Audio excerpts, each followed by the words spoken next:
Only the one whose safety deemed such destruction.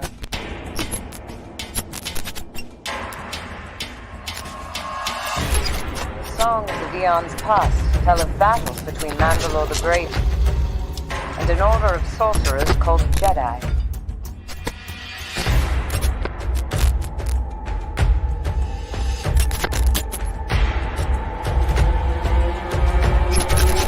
I can bring you in warm, or I can bring you in cold.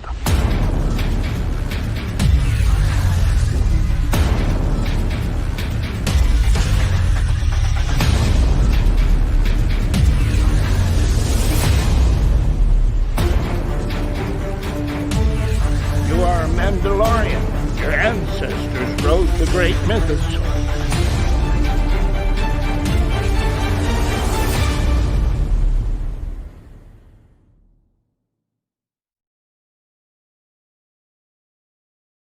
The Mandalorian Season 2, friends, it continues on. We have Chapter 10 of The Mandalorian, The Passenger, dropping on Disney Plus on this Friday, November 6th, 2020. So glad to be having the Star Wars conversation with you. I'm one of your hosts, David Amilati. Joined with me today, Mr. Josh Most, over there from Holo Chronicles. And my good friend, how are you doing after getting, another 37, 17 seconds worth of The Mandalorian, a little shorter than last week's adventure.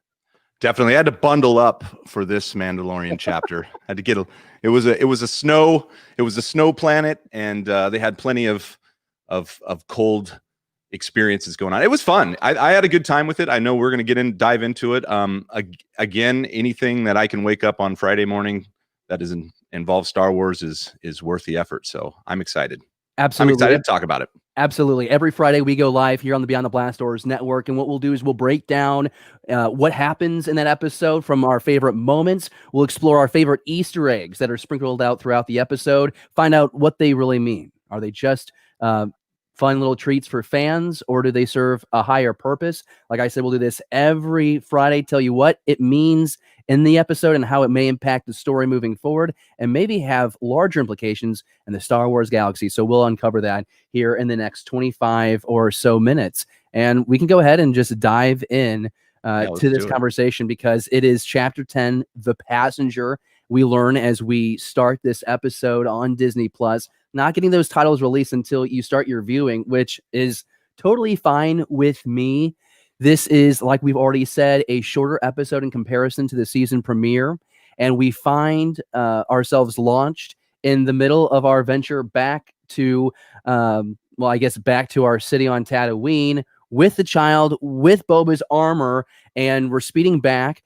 And I did enjoy how it was just, seconds after Chapter 10. Josh, my question is this, man. When you think back, we both watched this chapter once. What were your expectations going into this episode? Because we were all on DEFCON 5 after last week's episode. I think a lot of us expected, oh my God, we're going to get Boba Fett showdown. I mean, I thought we were getting a flashback to the Sarlacc pit this week. And we quickly learned, maybe not. Yeah, some of our theories got thrown out the window with the last image of, the last chapter being Boba. Well, what should be Boba is cast as Boba, so it is Boba, right? Everyone agrees. I agree. We thought, and especially when this chapter started out, boom, like you said, seconds after the last interaction, he's on the speeder bike, he's still on Tatooine, he's still hauling around the armor. You thought that, that might just be the confrontation that we kind of were led to believe, but now it's pivoted, and we could be rolling down the whole. I think our fellow networker Shannon said it best, and she's like, maybe it's nothing. Maybe they're just going nod to Boba and they're moving on. So this looks like that could be the case, unless, of course, they loop back around in a few episodes, which, is totally possible. The only thing that concerns me there is, are we going back to Tatooine then? Because I almost was of the mind of we complete our Tatooine experience and then move on, but I don't know. It's definitely possible. I think that I was like one of those people who really I made the assumption, the next episode is going to be about Boba Fett. We got off planet within like the first 10 minutes of the episode. So yeah, I was a little disappointed, and I think I put this out on Twitter. I really need to be more careful of how bought in I get to my own ideas of where this show is going. There's an end game in mind here. We just found out within the last 24 hours via Deadline that The Mandalorian Season 2 is happening right now, but Mandalorian Season 3 is already underway with production. Deadline put that out there. Also, a rumor circulating now that the offshoot series for The Mandalorian, the spinoff, is a Boba Fett focused series. We'll talk more about that on the network as the next couple of days roll on out. And I also need to mention the fact that Esposito on Good Morning America a couple weeks ago said that season 4 is actually underworks too. So we can't just expect, a cameo like Boba Fett to be answered the next episode. There is a larger story working here. There's also a larger effort of the community happening right now. I have failed. I should have done this before, but I want to say hi to everyone in the live chat. We got amazing Murphnator in the live chat. Matthew H2Med2 is with us. We have Andy from Hollow Chronicles hanging out with us in the live chat as well, and a few others. So please do us a favor right now and go ahead and share us on Facebook and Twitter. Let everyone know that this is a safe place to talk about Star Wars, in the sense that it's safe to talk all the spoilers, because that's what we're going to do here in the next little while. It's such a fine line, and in a couple of minutes, we're going to go through those Easter eggs, but we have an episode here, though, that was directed from Peyton Reed. So Favreau wrote this episode. Peyton Reed directs this episode.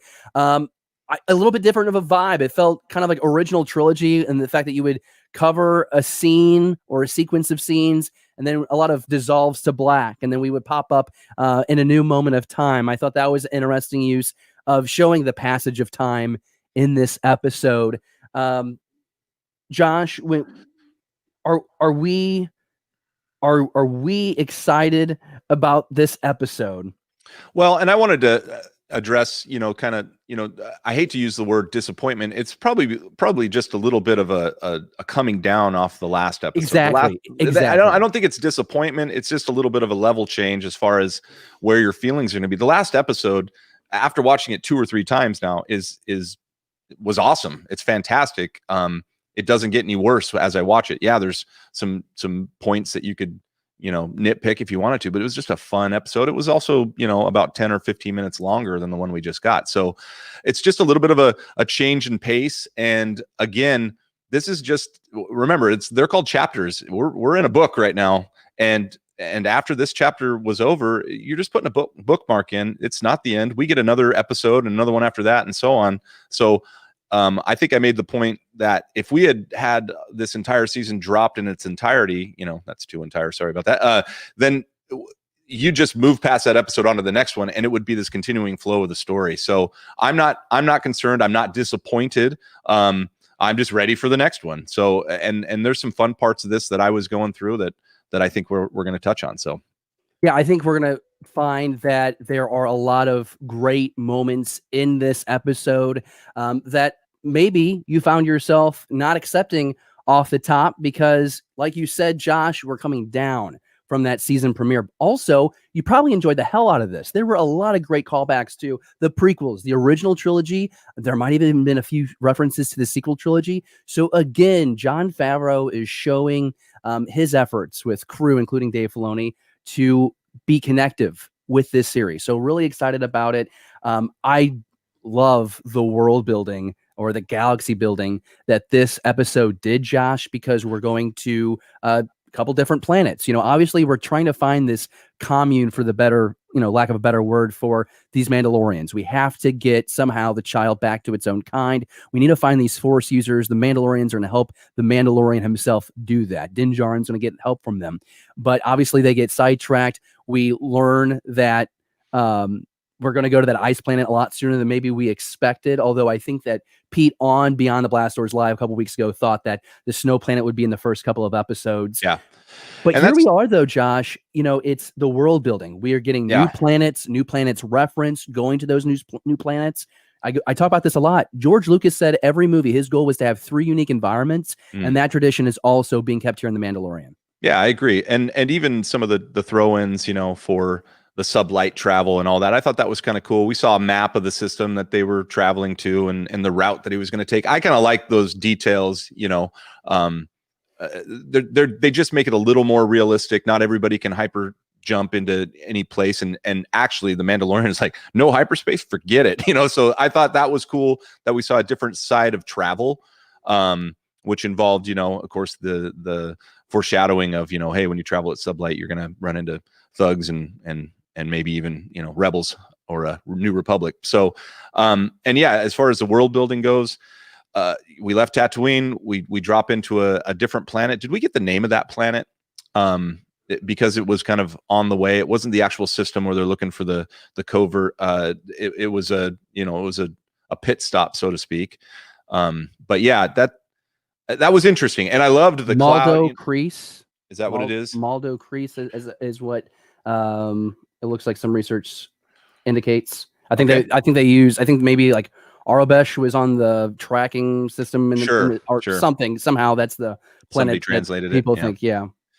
Yeah, so good stuff. So, you know, ready to dive in? I'm ready because I had to pull back there a couple times. Well, and that's the thing. To talk about this episode fully, you have to dive into the Easter eggs. Matthew H. is right. The X-Wings here saved this episode for me. So we're going to go ahead and do it. And so what Josh and I have done is we all love a good Easter egg, and sometimes we catch it the first viewing. Sometimes it takes us 3 or 4. So this is the list that we have. I can tell you it's a list of 20 Easter eggs that we've already uncovered. You might find some that we don't mention, so be sure you're telling us that in the live chat, and we'll talk about it. I mean, that's why we do this live stream every Friday, is because we want to talk about the greatness of the Mandalorian. So, Josh, you want to go first? What's our number one Easter egg? Yeah, so this in no particular order, other than just kind of in the order that they were kind of shown. And some of the Easter eggs are just cool things too, by the way. Like, what does that mean? You know, they could be future Easter eggs. So the first one we saw that we both kind of agreed on was the speeder bike rope trick. As so great in Return of the Jedi, a trick taught to most young Ewoks, but apparently also to bounty hunters. So that was pretty cool.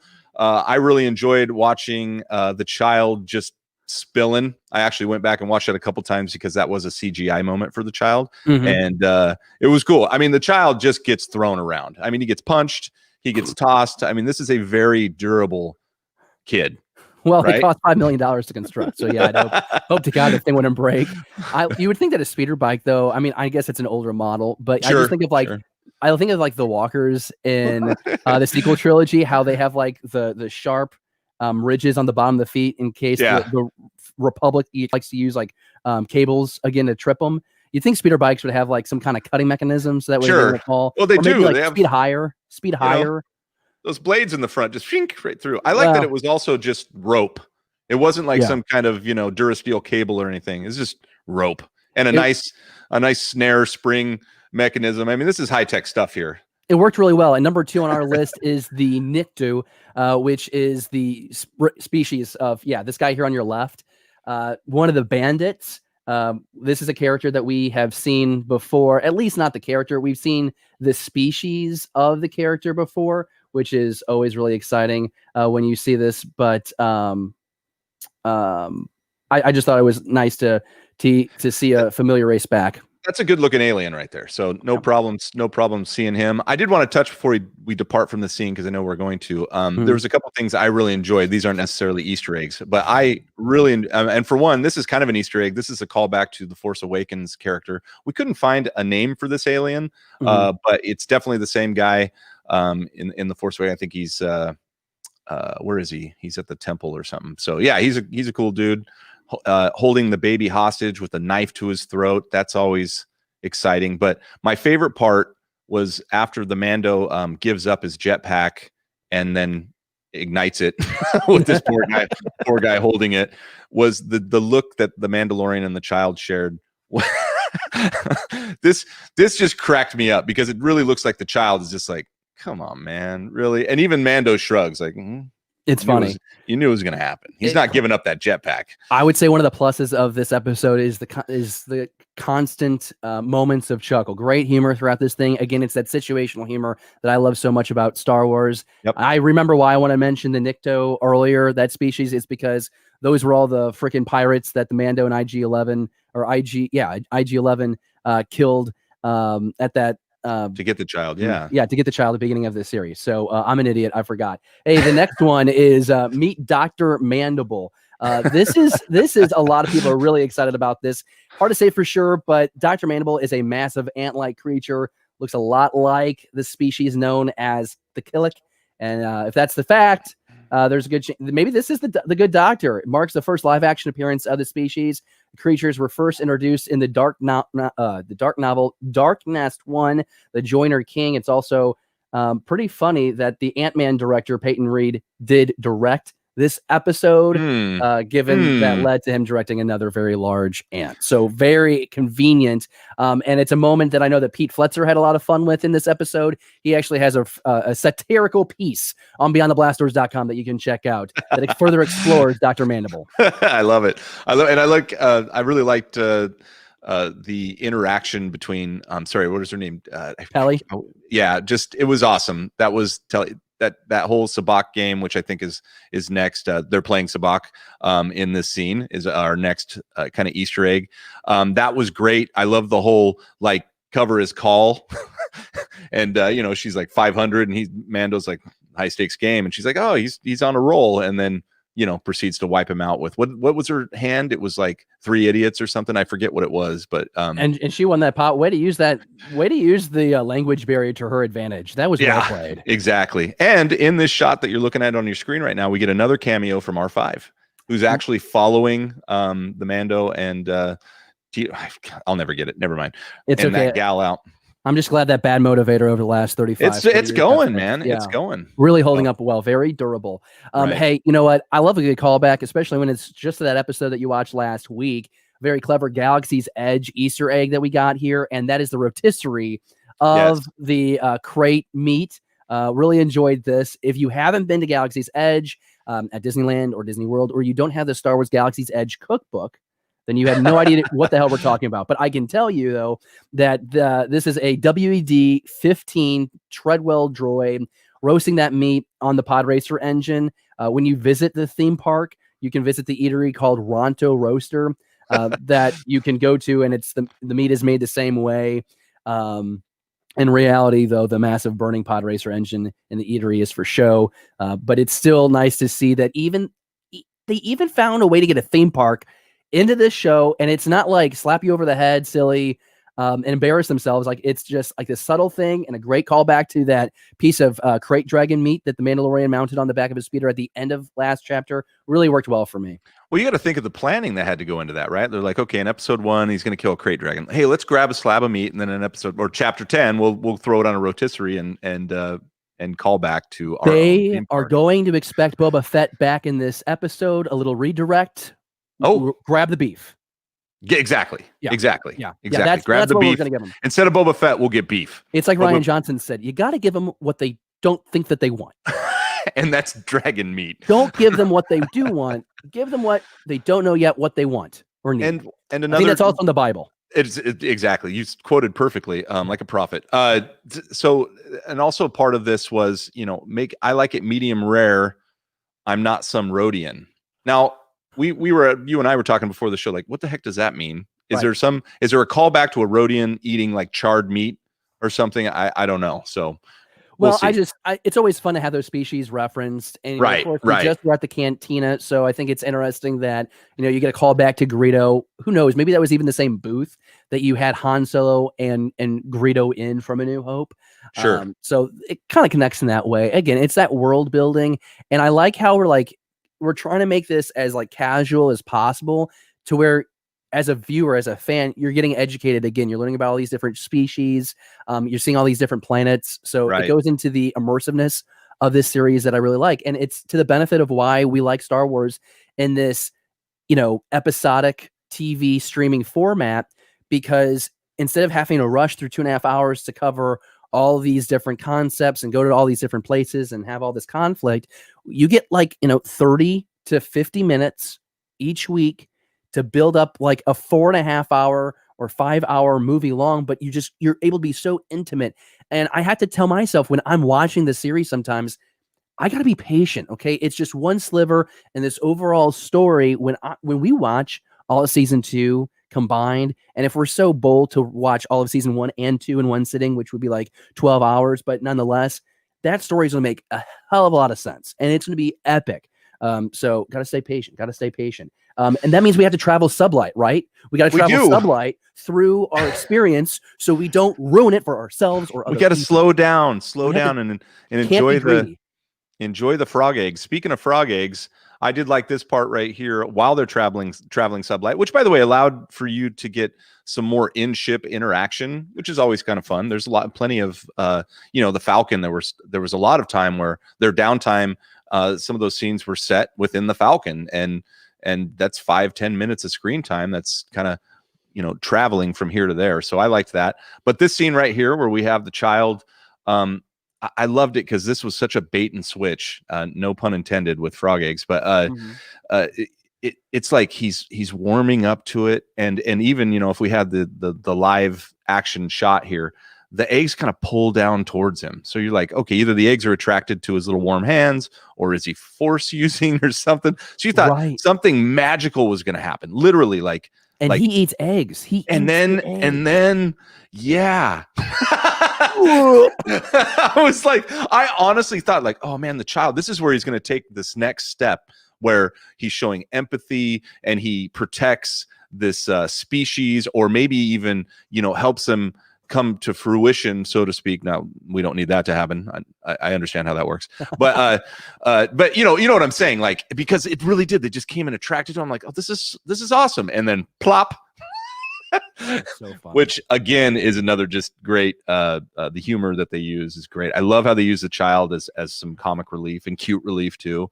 Well, the child itself is a transition. There's so many moments, so many interactions that are broken up with the use of the child, and I think that's a clever editing trick. I'll tell you that, like, I'd be concerned about overusing the child in that way, but I'm not burnt out yet. And I think that we also need to be careful of like not being too critical about it. The child is effective, and the child is what's bringing in a lot of casual fans. I mean, I talked to a friend from college, Brittany. She says that she doesn't like Star Wars, but she's watching The Mandalorian because she likes that every 7 seconds you get to see the child do something adorable. Well, I had that thought this morning, is like, you just said that she doesn't like Star Wars, but she likes The Mandalorian. Mm-hmm. The Mandalorian is totally self-sustainable. If Star Wars never existed, The Mandalorian could exist, right? Mm-hmm. Without all the Easter eggs, obviously. But on its own, like if this show just came out, you'd watch it, kind of like a Battlestar Galactica or the whatever, any other sci-fi type of show. It's good. A Firefly, something like that. It just stands on its own. Right. And I like it. And that's why my wife as well, my kids, my daughters, who aren't as big of fans as I am, they just put up with it. Will sit down and watch the show and be entertained. So to your point with the child, I don't think that the child is being overused at all. As a matter of fact, we actually commented in chapter 9 that the child wasn't a factor. The child was just a kid who had to be shuffled away and taken care of. I think the child's value is going to show itself, I think, probably in the second half of this season. It's right. Going to be later on. And remember, this is a relationship between the Mandalorian and the child. They have to let the child interact because, in that clip we just showed, Mando's going, no, I mean, like a parent. It was wonderful, so there's this interaction between them. And then, by the way, we didn't get a shot of that, and we can talk about it right now. Mm-hmm. There's a scene where the child just cuddles up on him and lays down on him as he's taking a nap. That was like, oh, this is too cool, so I think Josh and Andy do. It's what Josh and Andy do. It is. It's every Monday night. It's how you stay warm. Yeah, you have to in these cold times. That's right. Let's talk about our passenger. The title of this episode. It's a frog-like character. This character is the one that seems to know where the Mandalorians are, and she's also using that as her legitimacy to joining this adventure so she can meet her husband. She's got to deliver the last of these eggs, so that they can be made. I like the language barrier here again, but it does speak to a larger issue. I would have liked to see subtitles used here. I know I can turn them on, but I just think it was such a strong thing, like such a good move that Force Awakens did, right? With you doing that with the gangs there at the beginning. Like, I think it just goes a long way. I want more languages introduced for, the alien species. Would have liked to have some subtitling there. That's just me. Yeah. And I get it. And we actually, again, talked to, here's our shot of our passenger there. We talked about it again before the show. I'm on kind of the fence of the other side. I think if you're looking at it from like the Mandalorian's perspective, he's dealing with the language barrier too. And one of his great lines was, "I don't speak frog," So and then it also brought in the opportunity for them to do another Easter egg kind of callback, right? They were able to bring this bounty hunter back, and he even says, "Hey, that's a deadly droid. That thing will kill you." So brought that back in the voice actor that did that. You'll know better than I forget who did that. I didn't write it down. But anyway, so that I'm okay with the non-subtitle, part of it. But again, it does kind of, what it did when she used the droid to communicate, she went from kind of, you would, because you don't understand what she's saying, kind of a dummy, to highly intelligent, right? She was so articulate through the droid that you're like, oh, okay. So I think it gave her a little bit of character. Yeah. And then just a squeaky frog.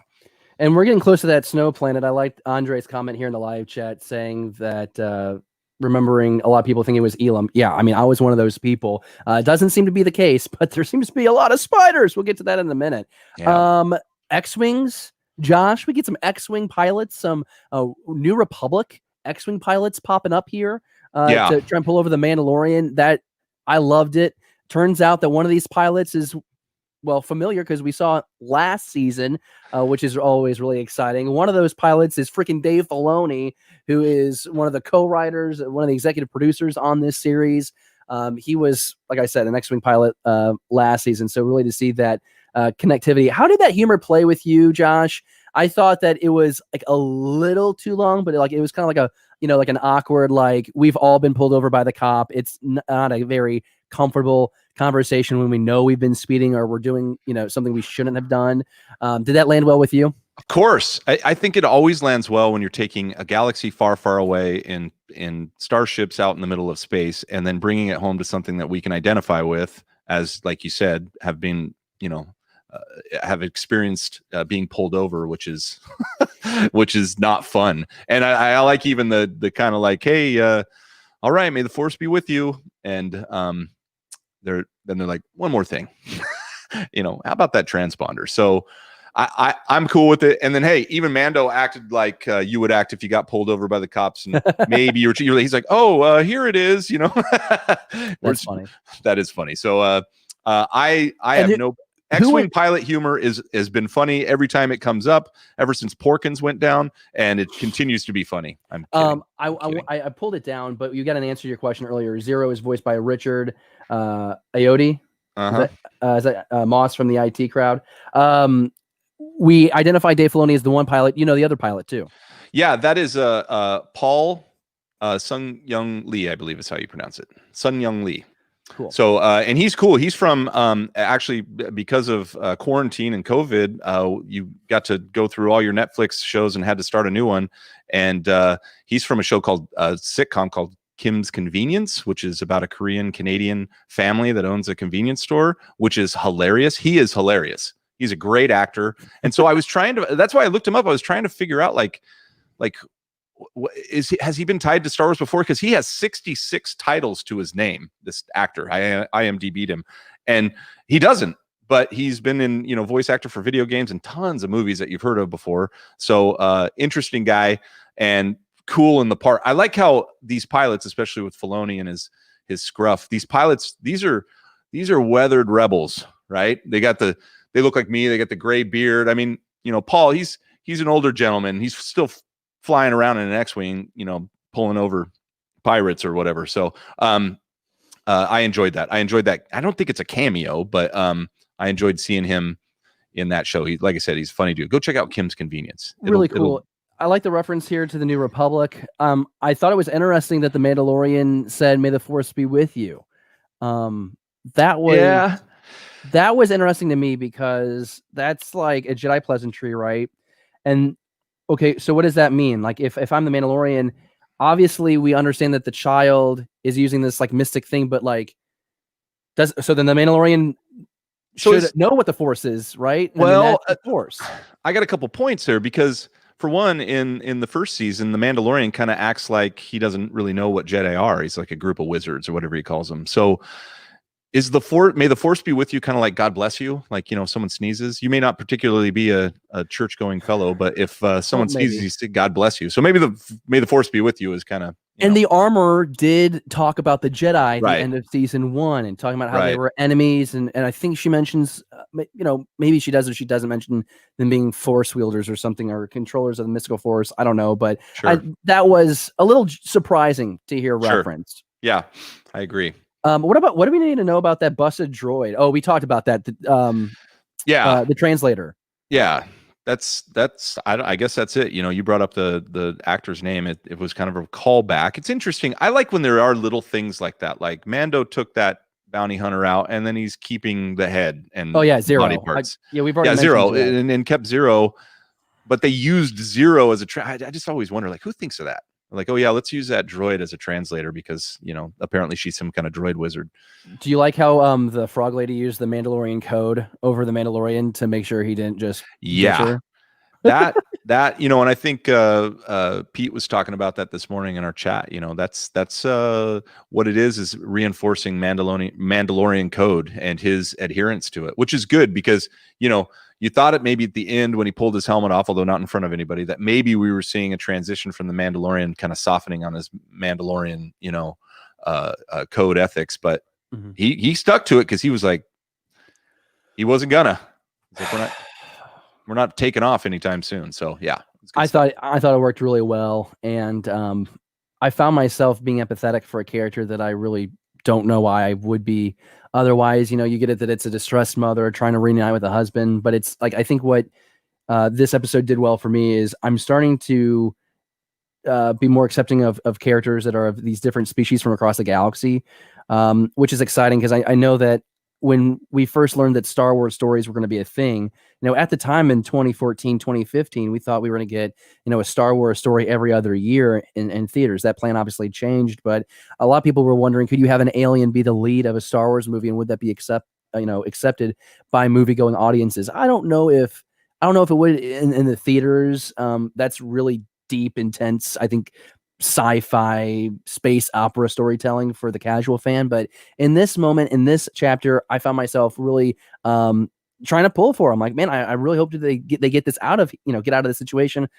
Also, because I want this, I want the story I want to get back to that main line. Like, I understand life. I know that here in life we have a plan and we're trying to go from point A to point B, and we're constantly taking tangents.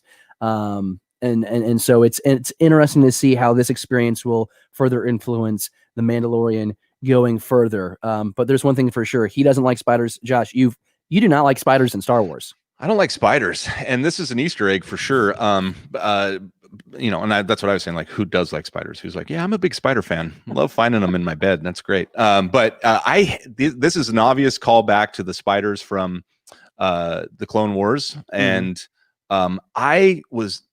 if there was one thing, I was watching the episodes because I played catch up. I didn't watch them, as they came out. I had to play catch up, and when they came out, these spiders, and then there's even these spiders, aren't they? And they're in Rebels too. It's just I can't stand them.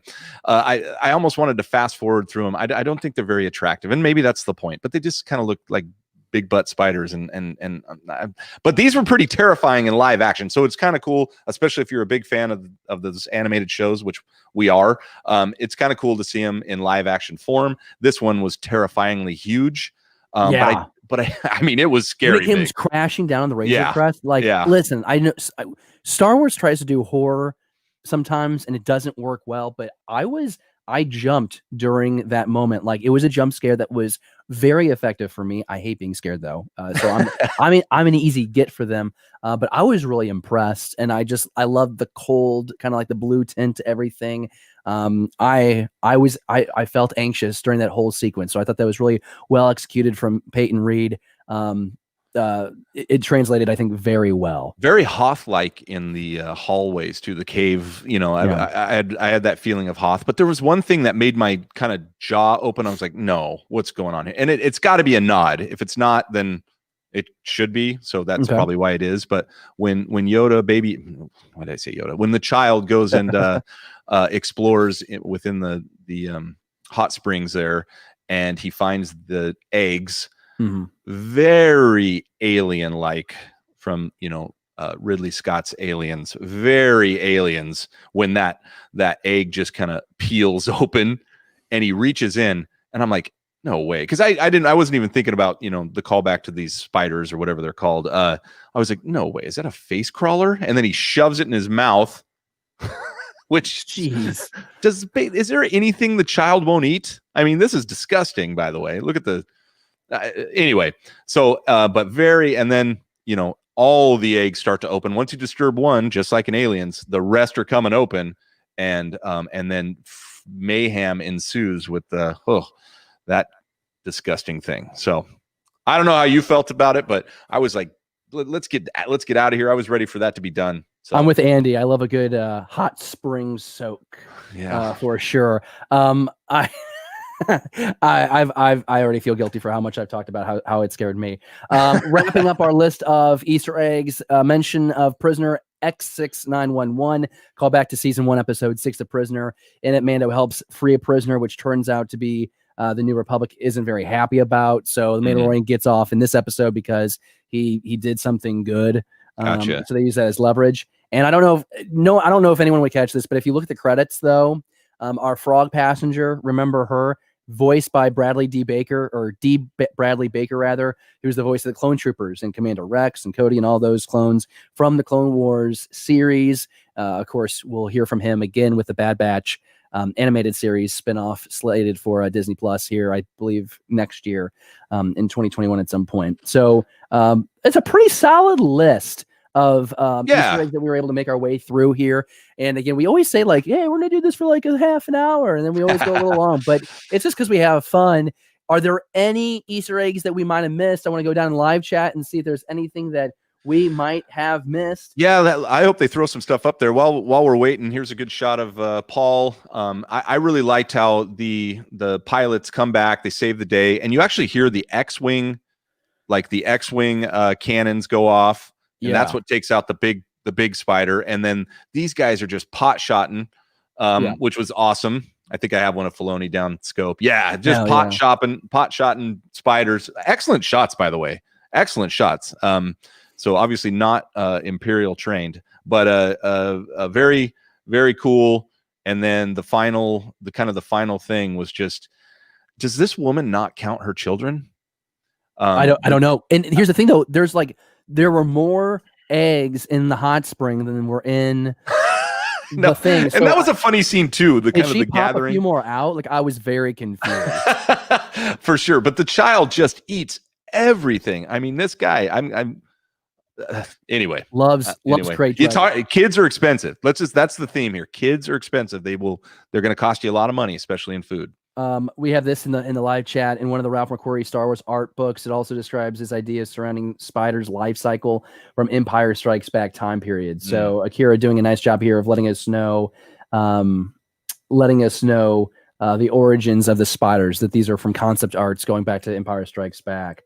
To Med 2, I still don't know why anyone thought Boba would be in this episode. Oh, hindsight's 2022, man. Yeah, I think a lot of people fell in that trap like I did. We were like, oh, like, duh, that's where the next episode is going. And that's not the case. But Boba will be back. Boba's going to be with Fennec Shen.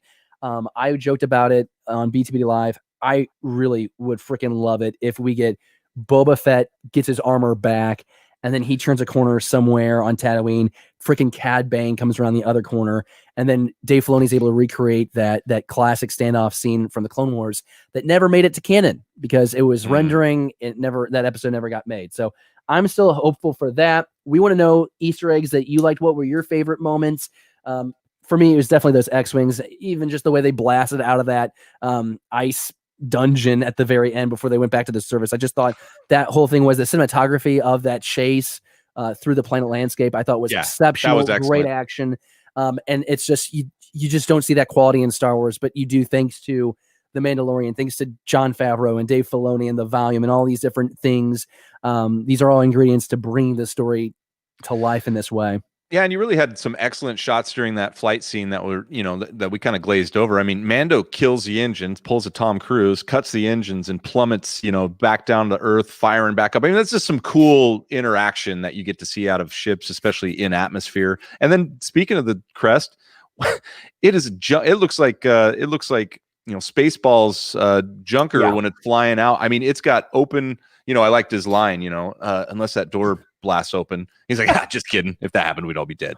Sweet dreams, sweet dreams. And so that's fun because the thing's just limping through space. Who knows? Sublight. Holy cow! But I think, did you put that up there?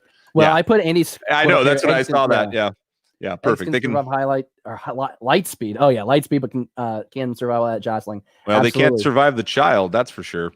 No, they get eaten. And Shannon says, "Did Baby Yoda say?" Shannon, you're in the live chat. God, you should be on the show. Did Baby Yoda say the first word when Mando pulls a tarp off him? He was gooing. He was goo-guying there. It was indescriptible, or I couldn't understand, indistinguishable. But I did say, like, well, that's a lot of noise from the child. That's more than just it was like beep, bop, boo, boo, boo. So we're getting some progression, which I don't know why, because he's 50 years old, but now it's progressing his languages. And Shanna put another thing up here. Maybe you can help me explain this, or someone in the chat. Sure. Olga written over the Cantina and Ronto rosters. Yeah, so I'm just assuming that's either like some like artwork, or is that a language thing? I don't know. I don't know what it is Olga either. Is. Shannon's referenced it a few times, and this is why this one very intelligent Star Wars fan has a lot of information in her mind. Second, she should be on the show, but third, she keeps her priorities, and that was to her family. And so, Shannon, you should always choose family over us. But damn it, you're here, but you should be here. Okay. That's right. We want to know what you guys think. Let us know in the live chat. Looking ahead, November 13th is when we get Chapter 11. We don't know the title of this episode. Clearly, the leaked list of episode titles a few months ago was outrageously wrong. But we do know that Favreau has written this episode. So excited to see what is cooked up there. Is there really any value of trying to think about what could happen next week? Because we got duked so well this week. I think, we're just trying to find the Mandalorians. Yeah. We're just going to find the Mandalorians. Yeah, and I think that's where it is. We're going to see the delivery of the passenger, and we'll go from there. Will that play any more part? Maybe the husband's got some insight, or we'll have a cool trick up his sleeve. But other than that, no, there's really no progression. Except, are they going to make it? Of course they will. But I think we'll dive right into them limping into the atmosphere, and it's anyone's guess after that. All right, man. Hey, if people want to follow you on social media, we're going to blast out of here. Where's the best way to keep this conversation going with you? Hey, you can find us at Holochronicles if you want to follow us on Twitter. And then, of course, we're part of the Beyond the Blast Doors network. So we are on the Beyond the Blast Doors YouTube page along with everyone else, and at www.beyondtheblastdoors.com. Holochronicles every Monday night on the Beyond the Blast Doors network, 10 p.m. Eastern, 7 p.m. Pacific, right? Did I get that right? That's about right. We go on live. We like to show off toys, share with you guys, get your insights, collectibles. It's always fun. Right now, we're in the midst of Mando Monday, so it's freebie for us. We got awesome stuff every week we're showing from them, and we're having guests on each week, toy experts and just Star Wars experts in general that are going to come on and share Mando Mondays with us and you. Very cool. Very cool. And as always, you can follow Beyond the Blast Doors Network on Facebook, Twitter, and Instagram at BTBDnet. And enjoy this episode. I think I'm going to go watch it again. Only watched it once. You can continue this conversation as well. Once this live stream ends, we're asking you to refresh the page and comment down below with your favorite moment and maybe what you're excited about the next week's episode, including Did you get duped by the Boba Fett reveal last week like I did? We want you to tell us what you think in the comment section down below to continue that Star Wars conversation. We'll see you soon. Play us out, Josh. It's been a lot of fun, bud. Here you go. See you guys. For over 40 years, Star Wars has been a part of our culture, a part of our lives, and a part of who we are. Now there's one place with something for every type of Star Wars fan. The Beyond the Blast Doors Network. From the latest in Star Wars news, a great day, an exciting day here on the YouTube channel, to collectibles. Oh, I'm jealous. Yeah, what do you? Beautiful. How much you want for it? Interviews with creators. If you want your book to feel necessary, it has to deliver some insight or some piece of information that you didn't get anywhere else. Famous fans. Yeah, and it's like all there's a yeah. That's great. Fan documentaries. This moment, like the Force awakened in Rey, but it also awakened something in me. And great conversation with casual and hardcore fans alike. You know, I've seen a lot of things end up on the cutting room floor that I'm like, oh. The Beyond the Blast Doors Network was made for you. New content nearly every day of the week on video and podcast. There's something for every fan. Visit BeyondTheBlastDoors.com and on YouTube search Beyond the Blast Doors.